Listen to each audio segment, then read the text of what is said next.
40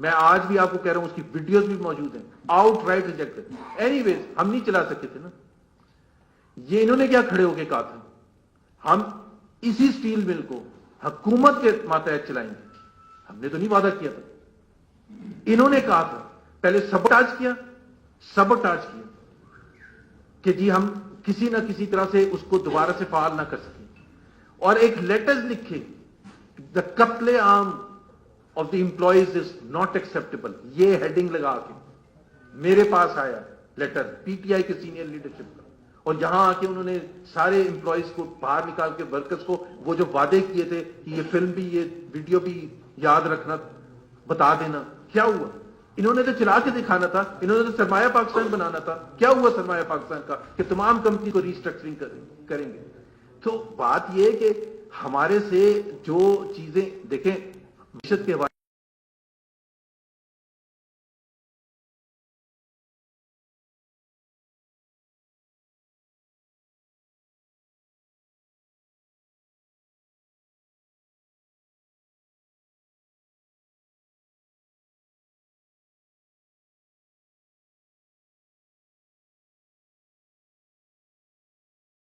positive تھے. ہم نے جہاں چھوڑے تھے اسٹیٹ انسٹیٹیوشنز کو, تو اسٹیٹ پبلک سیکٹر اینٹیز کی آپ نے بات کی ہے نا, 1.4 ٹریلین کی لائبلٹیز تھیں. اب کتنی ہیں؟ 2.4. ہم نے 1.1 ٹریلین پر سرکولر ڈیٹ چھوڑا تھا, اب کتنا ہے؟ 2.3 ٹریلین. تو بھائی آپ اگست 2018 میں نہیں کھڑے ہوئے کہ جب آپ یہ کہیں کہ یہ کہیں جی سرکولر ڈیٹ 1.1 ٹریلین ہے. اب تو اس کا سینٹینس کا دوسرا حصہ بھی بولنا ہے, اور ہمت سے بولیں پارلیمنٹ میں کھڑے ہو کے. اور اب یہ 2.3 ٹریلین ہو گیا. 30,000 ارب پر قرضے چھوڑے تھے. یہ کہتے تھے نا خان صاحب کہ ہم نے اپنے دور میں قرضے اور لائبلٹیز 16,000 بلین بڑھائے تھے, 14,000 بلین. انہوں نے 2 سال میں 15,000 بلین بڑھا دیے. اور ہر چیز کا فیلئر کا جواب ہوتا ہے یہ اس وجہ سے, یہ مافیا کی وجہ سے, یہ ڈی ویلیویشن کی وجہ سے, یہ اس کی وجہ. بھائی ہر حکومت جب آتی ہے, اور انہوں نے تو بتا دیا کہ میں نے تو ہاتھ ہی نہیں کھڑا کیا تھا کہ میں چلاؤں گا, یہ تو کل پرسوں انہوں نے بتا دیا. ان کو تو زبردستی بٹھا دیا گیا گن پوائنٹ پر کہ جی آپ چلائیں, اور یہ نااہل تھے, چلا نہیں سکتے.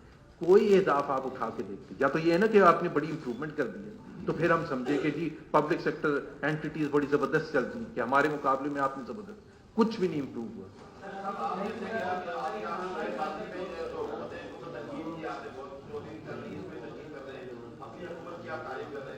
آپ کے دور حکومت نے پی آئی کی داخلداری کا بریک ہویا گیا, سیاسی بنیادوں پر آؤٹ اسٹیشن جو ہے وہاں پہ پروموشن حاصل کی گئی, وہاں پہ تعیناتیاں کی گئی, اس سے پی آئی کو بڑا بھاری مالی خسارے کا سامنا کرنا پڑا. اس نے کردار ادا کیا آپ کی جو کہ آپ کی دوسری کی حمایت کرتا تھی.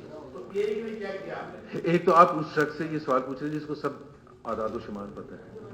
پی آئی اے کی نسکاری بھی میرے ماتحت یہ ہو رہی تھی, اور پی آئی اے کے آپ ناظرین سے پوچھ لیں, میں نے یہ کہا تھا ہر جتنے بھی ورکرز تھے کام کرنے, چاہے وہ پی آئی اے, اسٹیل مل, کوئی اور public sector anti, Mian Nawaz Sharif نے کہا تھا فوکل پوائنٹ ہماری پرائیویٹائزیشن پالیسی کا ہوگا کہ ایک بھی امپلائی نہیں نکالا جائے گا, ایک بھی. انہوں نے پہلے جھٹکے میں سارے امپلائیز اسٹیل مل کے نکال دیے, ابھی کو 5,000 امپلائیز, آدھے امپلائیز 50% پی آئی کے نکال دیے. پی آئی اے کا سبوٹاج انہوں نے کیا تھا. ہم لاسٹ سٹیج پر پہنچ گئے تھے, لاسٹ سٹیج پر پہنچ گئے تھے. ایک پارلیمنٹری کمیٹی بنی تھی, اس میں انہوں نے بالکل کلیئر کٹ ڈار صاحب کے سامنے یہ کہا, شیخ رشید بھی تھے, اسد عمر, نوید قمر, اور بھی اپوزیشن کے اس وقت کے لوگ تھے, اور اگر آپ جو مرضی کر لیں ہم نہیں ہونے دیں گے, اسٹرائک کروا دیا. ابھی دیکھیں آپ, ہم بھی اپوز کرتے ہیں نا بہت سی چیزیں. اسٹیل مل کا ہم نے کیا کیا, طوفان برپا کیا, جلاؤ گھیراؤ کیا ہے, یہ کہا ہے کہ سڑکوں پر آ جائیں, یہ کہا ہے کہ ٹرینیں نہ چلنے دیں. ہم ان سے ایک صحیح انداز میں جو مخاطب ہوتے, پارلیمنٹری کمیٹی ہے, پریس ٹاکس ہیں, ٹاک شوز ہیں, یا تو یہ نا کہ ہم نے جہاں چھوڑا تھا وہاں سے آپ نے امپروومنٹ کر دی. ہم نے کوئی پائپ لائن بچھائی, 1000 کلومیٹر ہم نے بچھا دی, 50 کلومیٹر وہاں پھنسی ہوئی تھی, یہ وہیں کے وہیں کھڑے تھے. گرین لائن جہاں ہم نے چھوڑا تھا وہ وہیں کا وہیں ہے. پانی کا منصوبہ K4 جہاں ہم نے